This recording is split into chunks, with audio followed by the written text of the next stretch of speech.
Assalamualaikum warahmatullahi wabarakatuh. Selamat pagi atau selamat siang untuk siswa-siswi SMA Negeri 1 Ladarangdan kelas 11 MIPA 1, 11 MIPA 2, 11 MIPA 3, dan kelas 11 MIPA 4. Bertemu kembali kita dalam pelajaran ekonomi. Kita memasuki bab kelima atau mungkin bab terakhir sepertinya untuk semester ini, yaitu tentang kebijakan moneter dan juga kebijakan fiskal. Nah, untuk pertemuan kali ini kita akan fokus pada kebijakan moneter, lalu minggu depan kita akan bahas kebijakan fiskal.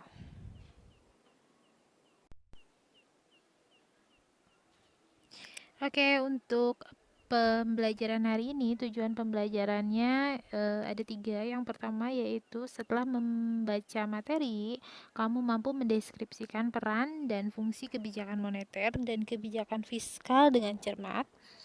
Lalu melalui kegiatan pengamatan dan analisis, kamu mampu mengidentifikasi instrumen kebijakan moneter dan kebijakan fiskal dengan tepat. Melalui kegiatan diskusi, kamu mampu menjelaskan dampak kebijakan moneter dan kebijakan fiskal dalam perekonomian dengan tanggung jawab. Nah, kita akan fokus pada kebijakan moneter dulu. Kita akan bahas tentang pengertian kebijakan moneter, peran dan fungsi kebijakan moneter, lalu instrumen apa saja dari yang bisa mendukung kebijakan moneter, lalu apa sih dampak kebijakan moneter terhadap perekonomian. Pertama kita akan bahas tentang pengertiannya dulu, pengertian kebijakan moneter. Nih, yang pertama ada kebijakan moneter adalah sebuah kebijakan yang dilakukan oleh pemerintah, dalam ini adalah pihak bank sentral sebagai pihak dari pemerintah, untuk mempertahankan, menambah atau mengurangi JUB, jumlah uang beredar dalam masyarakat. Ya, yang kedua, kebijakan moneter dapat juga diartikan sebagai kebijakan yang ditetapkan dan dilandaskan Bank Indonesia untuk mencapai dan memelihara kestabilan nilai rupiah melalui pengendalian jumlah uang beredar. Nah, di sini ada kata kuncinya yaitu JUB atau jumlah uang beredar. Nah, kebijakan moneter di sini berarti kebijakan yang dilakukan oleh pemerintah, dalam hal ini bank sentral. Kita tahu bank sentral kita adalah Bank Indonesia. Kalau kalian lupa lagi bank sentral itu apa, mangga buka-buka lagi tentang bank sentral. Nah, Bank Indonesia di sini mempunyai suatu wewenang yaitu mengatur jumlah uang beredar yang ada di masyarakat, baik itu memperbanyak jumlah uang beredar ataupun mengurangi jumlah uang beredar yang ada di masyarakat. Nah, kaitannya dengan apa? Kaitannya dengan pokok bahasan yang minggu lalu sudah disampaikan, yaitu dengan inflasi. Ketika jumlah uang beredar di masyarakat itu cukup banyak, maka akan terjadi inflasi. Tetapi kalau sedikit juga apa dampaknya nih terhadap perekonomian. Nah, di sini pemerintah atau bank sentral mempunyai kewenangan untuk mengatur jumlah uang beredar yang disebut dengan kebijakan moneter. Nah, kalau misalnya kata kuncinya apa untuk kebijakan moneter, yaitu tentang jumlah uang yang beredar di masyarakat. Oke, karena di sini tidak ada tujuannya, Ibu akan jelaskan apa sih tujuan dari diadakannya kebijakan moneter. Mangga kalian digarisin ya. Digarisin lagi, ditulis. Duh, males. Save. Aduh, cancel. Ditulis aja ya. Nih. Bank Indonesia di sini memiliki tujuan untuk mencapai dan memelihara kestabilan nilai rupiah ya. Tujuan ini sebagaimana yang tercantum dalam Undang-Undang Nomor 3 Tahun 2004 Pasal 7 tentang Bank Indonesia. Nah, hal yang dimaksud dengan kestabilan nilai rupiah antara lain adalah kestabilan terhadap harga-harga barang dan jasa yang tercermin pada inflasi. Untuk mencapai tujuan tersebut, sejak tahun 2005 Bank Indonesia menerapkan kerangka kebijakan moneter dengan inflasi sebagai sasaran utama kebijakan moneter. Dengan menganut sistem nilai tukar yang mengambang atau free floating, peran kestabilan nilai tukar sangat penting dalam mencapai kestabilan harga dan sistem keuangan. Dalam pelaksanaannya, Bank Indonesia memiliki kewenangan untuk melakukan kebijakan moneter melalui penetapan sasaran-sasaran moneter seperti jumlah uang beredar atau tingkat suku bunga, dengan tujuan utamanya menjaga sasaran laju inflasi yang ditetapkan oleh pemerintah. Jadi, tujuannya apa? Tujuannya ya tadi untuk mengendalikan jumlah uang beredar untuk biar tidak ada inflasi yang sangat tajam atau sangat tinggi di negara kita. Oke, next selanjutnya di sini ya, ini yang kolom yang pertama yaitu peran dari kebijakan moneter. Perannya yang pertama yaitu untuk mencapai target pertumbuhan ekonomi. Yang kedua, menjaga kestabilan ekonomi.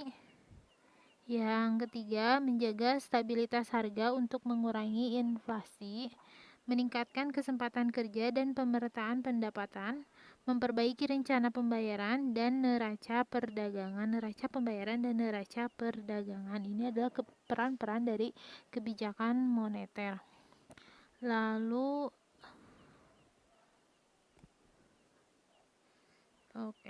yang sebelah sini fungsi dari kebijakan moneter. Yang pertama, menjaga kestabilan nilai mata uang rupiah.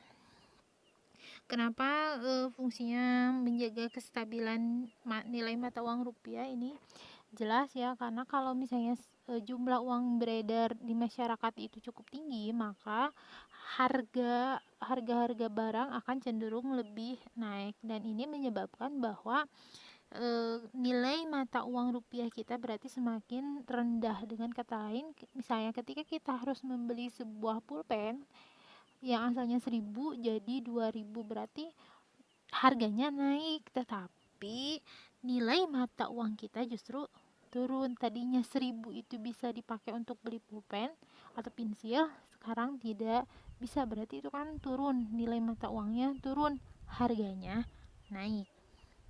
Yang kedua, memacu pembangunan. Nah, kalau misalnya jumlah uang beredar di sini terlalu banyak atau misalnya mungkin terlalu sedikit, ya harga barang itu akan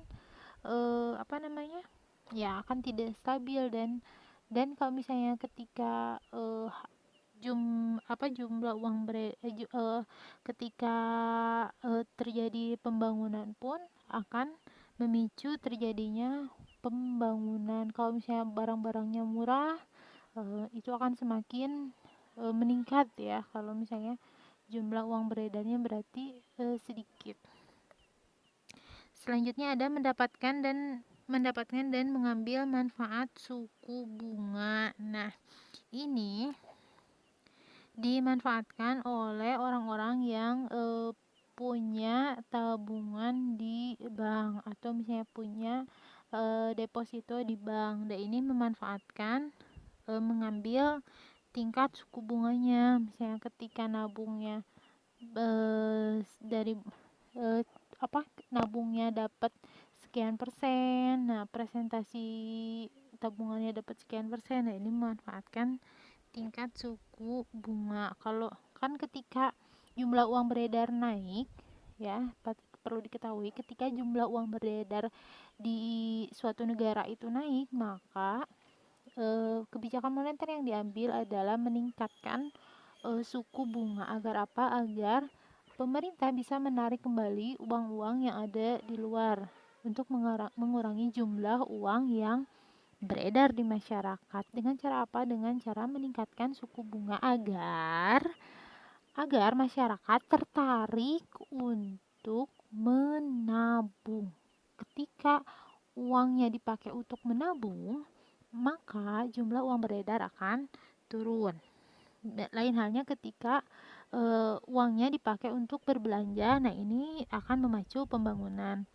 Tetapi jumlah uang yang beredar tetap segitu, tidak akan berkurang.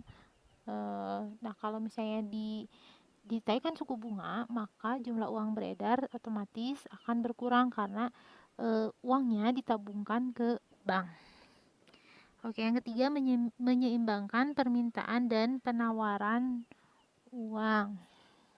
Ini sudah jelas ya. Yang terakhir, menyediakan fasilitas kredit yang tepat. Nah, ketika jumlah uang beredar kan tidak hanya naik ya, bisa aja turun. Nah, bagaimana cara mensiasatinya? Yaitu dengan menyediakan fasilitas kredit untuk mereka yang membutuhkan. Ketika jumlah uang yang beredarnya tidak banyak ya, tetapi dengan tepat sasaran. Oke, next selanjutnya di sini ada beberapa instrumen kebijakan moneter, instrumen-instrumen yang bisa digunakan oleh pemerintah dalam mengambil kebijakan moneter nih. Di antaranya yang pertama yaitu kebijakan operasi pasar terbuka atau OPT.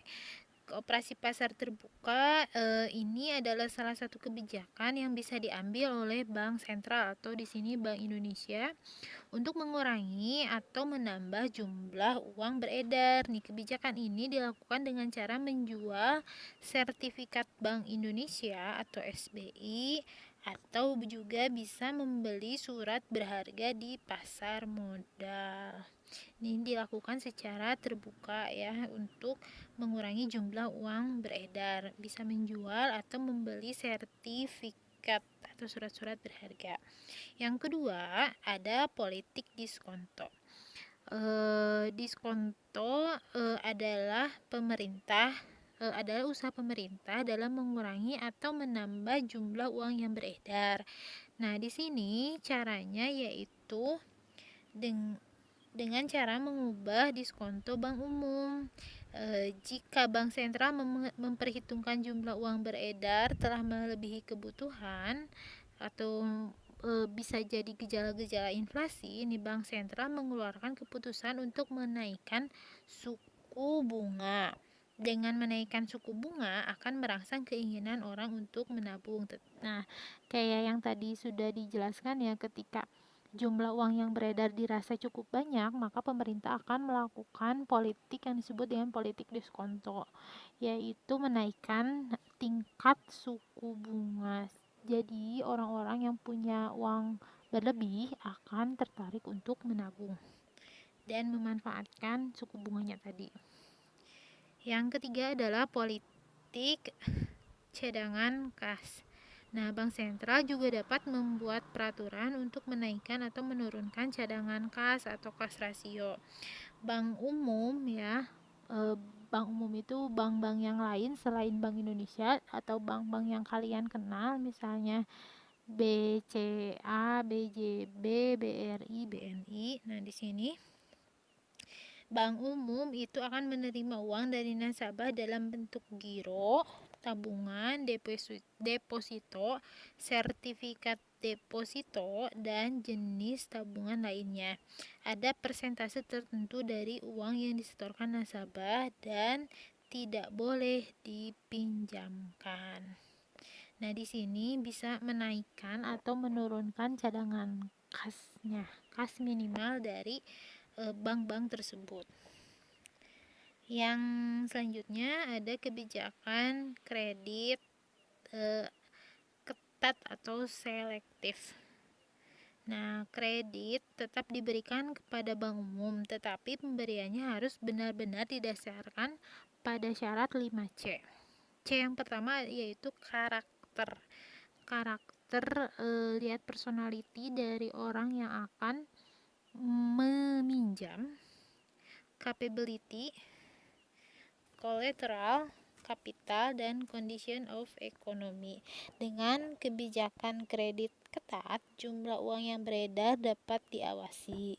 Langkah kebijakan ini bisa diambil pada saat ekonomi sedang mengalami mengalami gejala inflasi.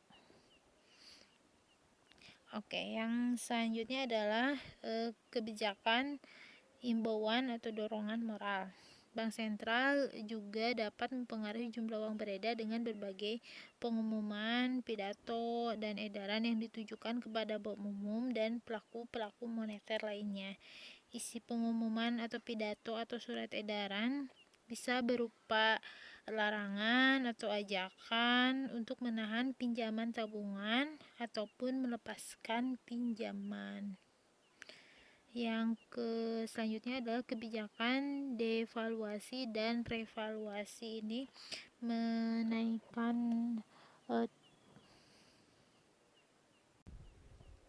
apa sih bedanya kebijakan devaluasi dan revaluasi ini? Kalau devaluasi kebijakan untuk menurunkan nilai mata uang dalam negeri terhadap mata uang asing. Kalau misalnya revaluasi yaitu meningkatkan nilai mata uang di dalam negeri terhadap nilai uang di mata asing. Oke, yang terakhir adalah dampak kebijakan moneter terhadap perekonomian. Ini sudah sangat jelas ya. Yang pertama yaitu mempertahankan kestabilan harga. Jadi harga-harga tidak akan naik terlalu tinggi kalau inflasi, dan juga tidak akan turun, dan selama ini sepertinya jarang ya kalau misalnya langsung turun gitu. Yang selanjutnya adalah menjaga agar likuiditas sesuai kebutuhan atau sirkulasi datangnya uang itu sesuai dengan kebutuhan. Yang ketiga, melancarkan transaksi perdagangan. Yang keempat, mengurangi dampak inflasi terhadap perekonomian. Oke, nih selanjutnya kebijakan fiskal akan dibahas minggu depan. Terima kasih untuk hari ini. Mudah-mudahan bisa terserap dengan baik. Kalaupun tidak, kalian masih banyak sumber yang lain yang bisa kalian browsing ya. Maaf untuk banyak kekurangan. Terima kasih. Assalamualaikum warahmatullahi wabarakatuh.